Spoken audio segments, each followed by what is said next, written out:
To measure flexion range of motion of the first carpometacarpal joint using a goniometer, the patient is seated with the forearm supinated.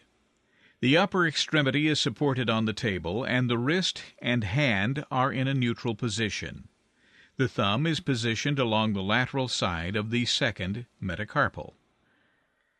During the measurement, the axis of the goniometer is placed over the ventral surface of the first carpometacarpal joint.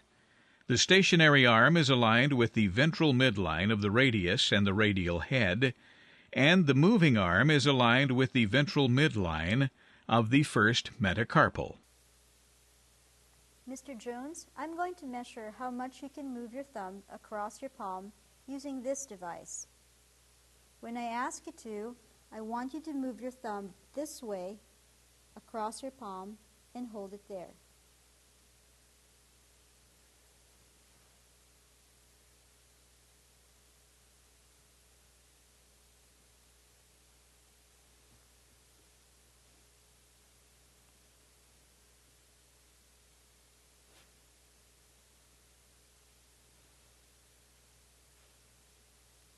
Now move your thumb in, hold it there,